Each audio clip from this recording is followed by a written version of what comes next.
By this page number 101ல இருக்கிறது பார்த்துட்டு இருக்கோம். Find the mode of the following data. இப்போ நம்ம மோடு கொடுத்துருக்காங்க. மோட் நம்னா என்னன்னா மேக்ஸிமம் டைம்ஸ் ரிப்பீட்டிங். ஒரு நம்பர் நிறைய தடவை ரிப்பீட் ஆச்சுன்னா அதுக்கு தான் நம்ம என்ன சொல்லுவோம் மோட் அப்படின்னு சொல்லுவோம். ஸோ இது வந்து அரேஞ்சிங் இன் அசெண்டிங் ஆர்டர் டிசெண்டிங் ஆர்டர் பண்ணாலும் பண்ணலாம், பண்ணாமலையும் போடலாம். முக்கியமா என்ன பார்க்கணும் அப்படின்னு பார்த்தோம்னா மீடியனுக்கு மட்டும்தான் கண்டிப்பா அசெண்டிங் ஆர்டர்லயோ டிசெண்டிங் ஆர்டர்லயோ நம்ம அரேஞ்ச் பண்ணணும். சரியா? மீனுக்கும் மோடுக்கும் நம்ம அப்படியே போட்டா கூட நமக்கு ஆன்சர் வரும். So for median alone you have to arrange in ascending or descending. சரியா? நீங்க நம்ம அப்படியே கூட நம்ம போட்டுக்கலாம் மத்ததுக்கெல்லாம் மீனுக்கும் மோடுக்கும். ஸோ ஃபர்ஸ்ட் ஒன் கொடுத்துருக்காங்க. ஃபர்ஸ்ட் ஒன்ல பாத்தீங்கன்னா ஃபர்ஸ்ட் நம்பர் கொடுத்துருக்காங்க 2 கொடுத்துருக்காங்க. ஸோ 2 கவுண்ட் பண்ணலாம். 1 2 3. ஸோ 2 எத்தனை டைம்ஸ் வந்திருக்கு அப்படின்னு பாத்தீங்கன்னா 3 டைம்ஸ் வந்திருக்கு 2.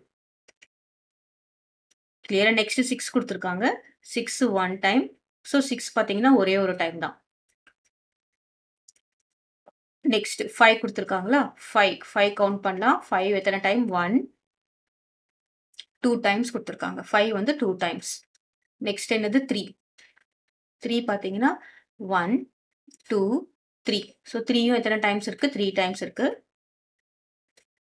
நெக்ஸ்ட் 0 பாத்தீங்கன்னா எத்தனை இருக்கு? ஒரே ஒரு தடவை தான் இருக்கு.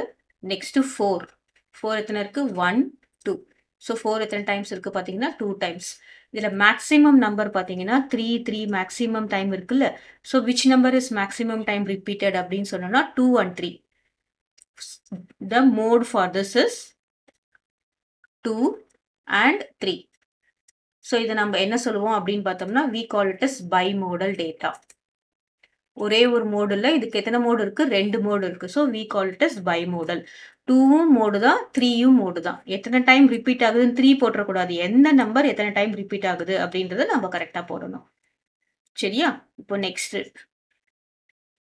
நெக்ஸ்ட்டும் நம்ம இப்படியே போடலாம்.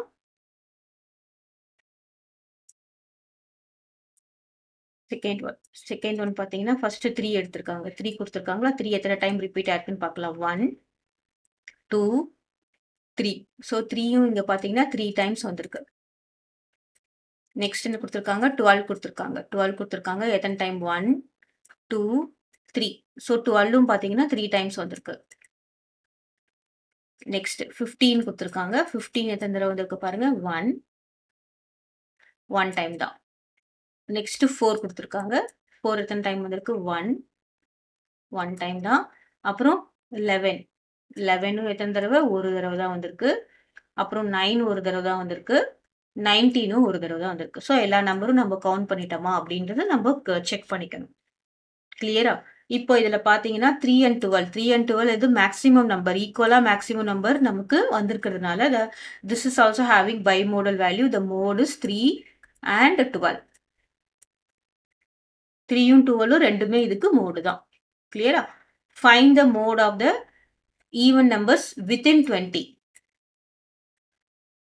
ஸோ என்ன சொல்லியிருக்காங்க அப்படின்னு பார்த்தோம்னா 20க்குள்ள ஈவன் நம்பர்ல மோட் கண்டுபிடிக்க சொல்றாங்க. இப்போ நம்ம 20க்குள்ள இருக்க ஈவன் நம்பர் செய்யணும்னு வச்சுக்கோங்களேன். 2 4 6 8 10 12 14 16 18. ஸோ 20யும் நம்ம இன்க்ளூட் பண்ணிக்கலாம், இல்லை விட்டுலாம். இப்போ இதுல பாத்தீங்கன்னா ஏதாவது ரிப்பீட் ஆகுதா அப்படின்னு பாத்தீங்கன்னா நோ ரிப்பீட்டிங். அப்போ the mode of even numbers within 20 is there is no mode. ஏதாவது ஒரு நம்பர் 2 நம்பர் நமக்கு ரிப்பீட் ஆனாதான் நம்மளால என்ன கண்டுபிடிக்க முடியும்? மோடு கண்டுபிடிக்க முடியும். ரிப்பீட் ஆகலைன்னா there is no mode. ஓகேவா?